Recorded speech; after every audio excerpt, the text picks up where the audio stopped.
Now,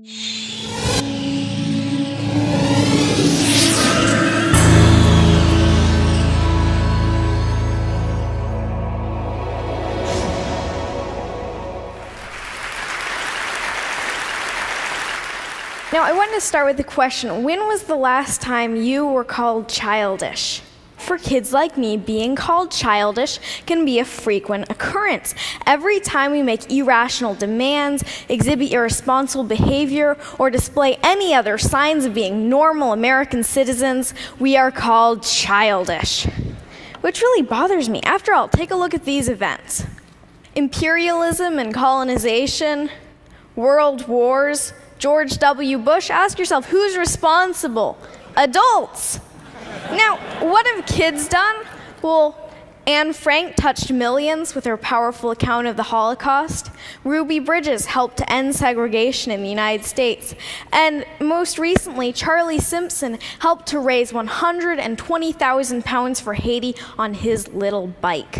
So as you can see evidenced by such examples, age has absolutely nothing to do with it. The traits the word childish addresses are seen so often in adults that we should abolish this age discriminatory word when it comes to criticizing behavior associated with irresponsibility and irrational thinking.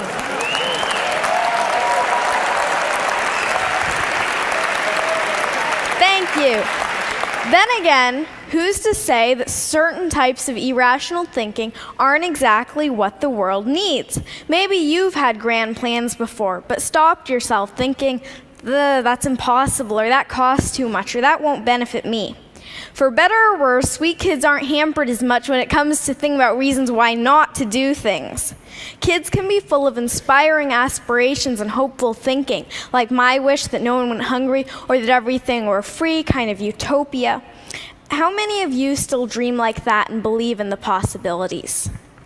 Sometimes a knowledge of history and the past failures of utopian ideals can be a burden, because you know that if everything were free, then the food stocks would become depleted and scarce and lead to chaos. On the other hand, we kids still dream about perfection. And that's a good thing, because in order to make anything a reality, you have to dream about it first. In many ways, our audacity to imagine helps push the boundaries of possibility. For instance, the Museum of Glass in Tacoma, Washington, my home state, Yoo-hoo, Washington,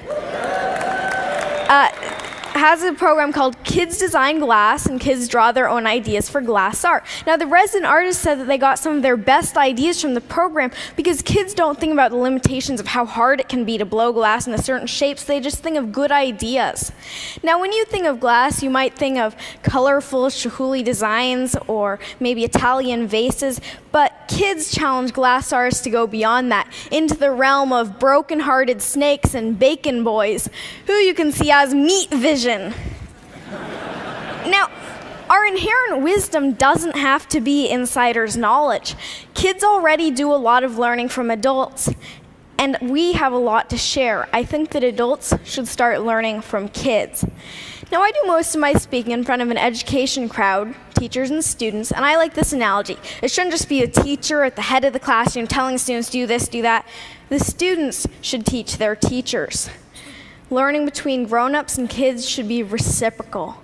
The reality, unfortunately, is a little different, and it has a lot to do with trust, or a lack of it.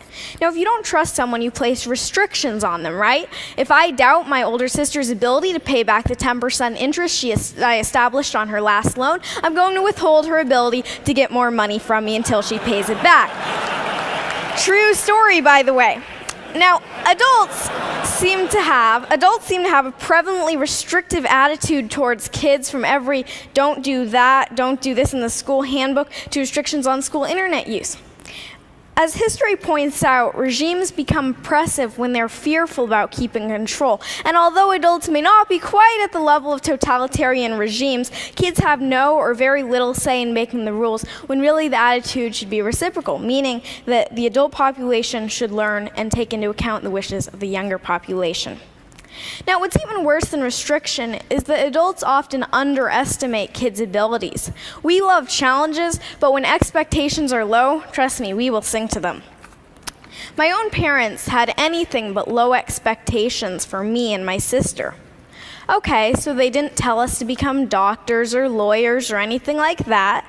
But my dad did read to us about Aristotle and pioneer germ fighters when lots of other kids were hearing the wheels on the bus go round and round. Well, we heard that one too, but pioneer germ fighters totally rules. I love to write from the age of 4, and when I was 6, my mom bought me my own laptop equipped with Microsoft Word. Thank you, Bill Gates, and thank you, Mom. I wrote over 300 short stories on that little laptop, and I wanted to get published. Instead of just scoffing at this heresy that a kid wanted to get published or saying, wait until you're older, my parents were really supportive.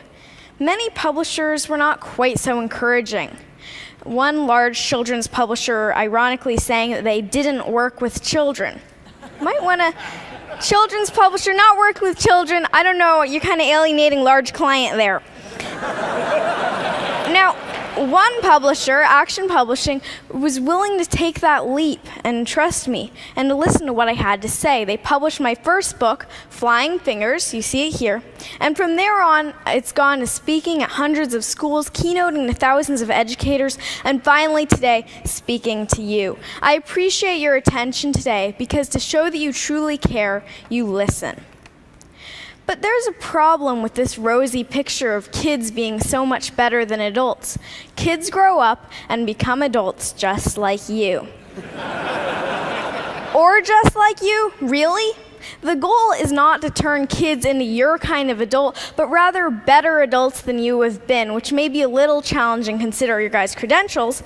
But the way progress happens is because new generations and new eras grow and develop and become better than the previous ones. It's the reason we're not in the dark ages anymore. No matter your position or place in life, it is imperative to create opportunities for children so that we can grow up to blow you away. Adults and fellow Tedsters, you need to listen and learn from kids, and trust us and expect more from us. You must lend an ear today because we are the leaders of tomorrow, which means we're going to be taking care of you in your old and senile. No, just kidding. Actually, no, really, we are going to be the next generation, the one who will bring this world forward. And in case you don't think that this really has meaning for you, remember that cloning is possible, and that involves going through childhood again, in which case you will want to be heard just like my generation. Now, the world needs opportunities for new leaders and new ideas. Kids need opportunities to lead and succeed. Are you ready to make the match? Because the world's problems shouldn't be the human family's heirloom. Thank you. Thank you. Thank you.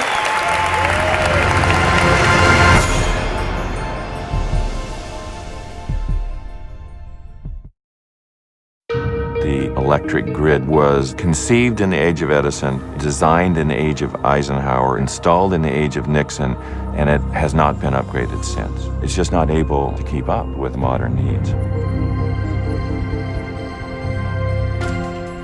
Well, the notion of the smart grid is using what we have better, making do with what we've got and not build so much new infrastructure. Software at the gateway between generation and transmission can solve that problem. The smart grid is actually a bunch of smart devices connected over a network to a bunch of computers. And the computers crunch all this data and then are able to optimize the system. What we're working on is helping utilities see what's actually happening in real time in terms of the flow of electricity between all those devices. Benefits the consumers, benefits the environment, all because of things we can now see that we couldn't see before. On the Olympic Peninsula, P&L's goal was to make the smart grid tangible. We were taking home area networks as a way of sending messages to the homes and to the devices in the homes about when they should run or not run. There was one other modem here that captured wirelessly the reports from the different elements.